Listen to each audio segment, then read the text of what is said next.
Pada pertemuan kali ini, kita akan membahas mengenai teori-teori ekonomi pembangunan.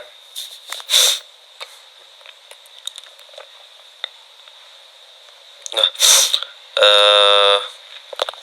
teori pembangunan klasik itu muncul pada akhir abad ke-18 dan permulaan abad ke-19, yaitu di masa revolusi industri yang terjadi di Inggris kalau nggak salah. Begitu. Ahli ekonomi klasik meyakini kunci keberhasilan ekonomi adalah dengan sistem persaingan sempurna, pemupukan modal yang disadari dari keuntungan yang tinggi. Namun, pada saatnya akan muncul keadaan yang stasioner. Ya, ekonomi klasik itu sebenarnya ada 3. Yang pertama itu teori pembangunan Adam Smith, teori Ricardo, lalu ada teori pembangunan Malthus, gitu. Sisanya itu bisa dibilang itu pelengkap, gitu. Nanti kita akan bahas satu persatu. Yang pertama nih, yaitu teori Adam Smith. Sebelum kita masuk ke teorinya, saya ingin mengulas sedikit mengenai tahun lahir dan tahun kematian dari Adam Smith.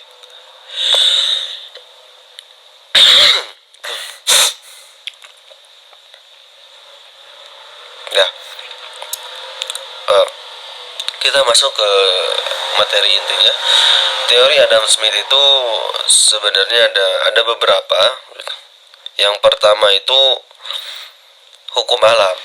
Adam Smith meyakini berlakunya hukum alam dalam persoalan ekonomi.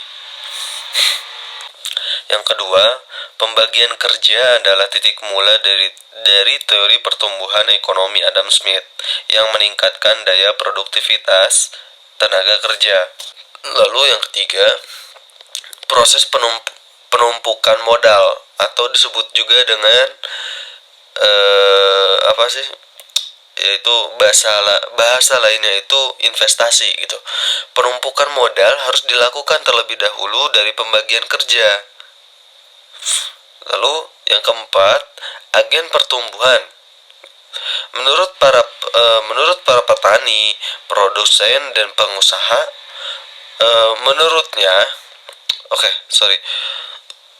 teori Adam Smith nomor 4 ini adalah agen pertumbuhan, yang dimana menurutnya para petani, produsen dan juga pengusaha merupakan agen kemajuan dan pertumbuhan ekonomi.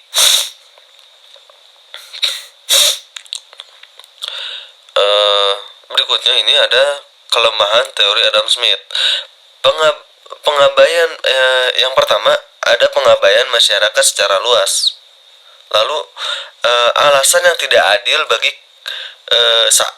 bagi kegiatan menabung. Lalu asumsi yang tidak realistis tentang persaingan sempurna. Berikutnya ada pengabaian pengusaha atau disebut juga pengabaian wira swasta. Yang terakhir, kelemahan teori Adam Smith ini adalah asumsi yang tidak realistis tentang keadaan stasioner. Gitu.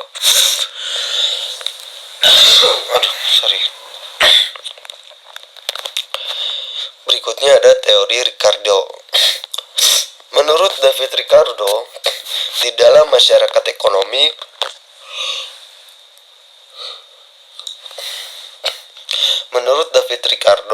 di dalam masyarakat ekonomi ada 3 golongan masyarakat, yaitu yang pertama ada golongan kapital, yang kedua yaitu golongan buruh, dan yang ketiga golongan tuan tanah.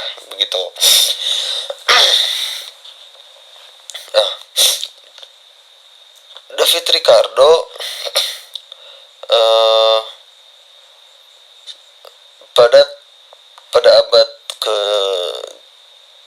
pada tahun 1772 hingga 1823 dalam bukunya menjelaskan tentang dalam bukunya yang berjudul saya ulangi, David Ricardo 1772 hingga 1823 dalam bukunya yang berjudul The Principle of Political Economy and Taxation ikut mengembangkan teori pertumbuhan ekonomi klasik gitu. Lalu berikutnya ada teori Malthus, yang dimana teori ini lebih menitikan perhatiannya kepada perkembangan kesejahteraan suatu negara, yaitu pembangunan ekonomi yang dapat dicapai dengan meningkatkan kesejahteraan suatu negaranya. Yang kedua, berikutnya, kesejahteraan itu tergantung kepada kuantitas produk yang dihasilkan oleh tenaga kerjanya, dan sebagian lagi dihasilkan oleh nilai produknya itu sendiri. Gitu. Lalu ada teori Karl Marx gitu. Teori Marx ini, menurut Marx ini, masyarakat menempuh tahapan-tahapan yang berbeda dalam sejarah, dan menentukan tahapan-tahapan tersebut adalah perubahan dalam sarana produksi dan hubungan-hubungan produksi gitu.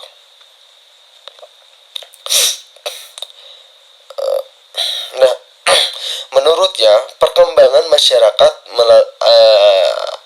melalui 5 tahapan.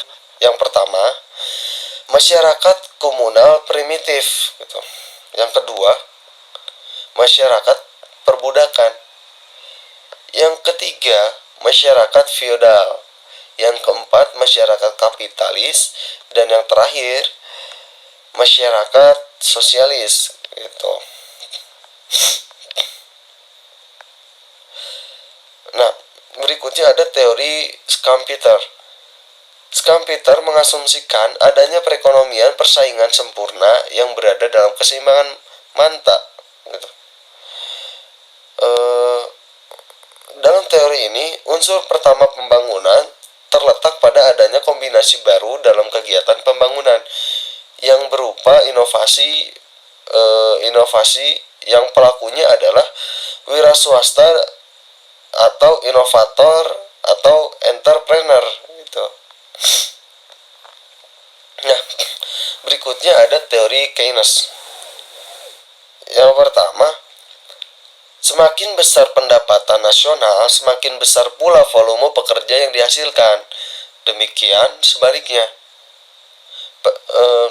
Semakin besar volume pekerja yang dihasilkan, maka semakin besar pula pendapatan nasional yang didapatkan gitu.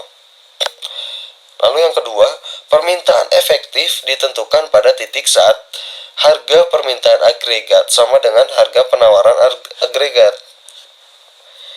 Nah, berikutnya ada volume pekerja tergantung pada permintaan efektif. Yang keempat, permintaan efektif terdiri dari permintaan konsumsi dan investasi.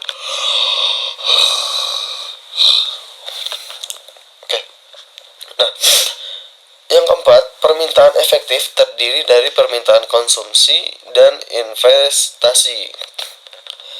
Berikutnya ada teori Harold Domar. Di sini teori ini menjelaskan mengenai perekonomian dalam keadaan pengerjaan PEN atau disebut juga full employment dan faktor-faktor produksi yang ada juga dimanfaatkan secara penuh gitu. Lalu perekonomian dalam teori ini perekonomian terdiri dari 2 sektor gitu, yaitu sektor rumah tangga dan sektor perusahaan. Nah, berikutnya yang ketiga, besarnya tabungan masyarakat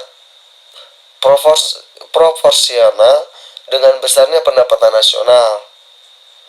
Dan yang keempat, yang terakhir nih, kecenderungan menabung besarnya tetap gitu. Berikutnya ada pertumbuhan ekonomi Rostov gitu. Yang pertama, masyarakat tradisional. Yang kedua, prasyarat tinggal landas. Yang ketiga, tinggal landas. Yang keempat, dorongan menuju kedewasaan. Dan yang terakhir, yang kelima, era konsumsi massa dan besar-besaran gitu. Baik, sekian saja pembahasan dari saya. Mohon maaf apabila ada kekurangan dan salah kata dalam pengucapan. Saya minta maaf. Wabillahi taufiq wal hidayah. Wassalamualaikum warahmatullahi wabarakatuh. See you next time.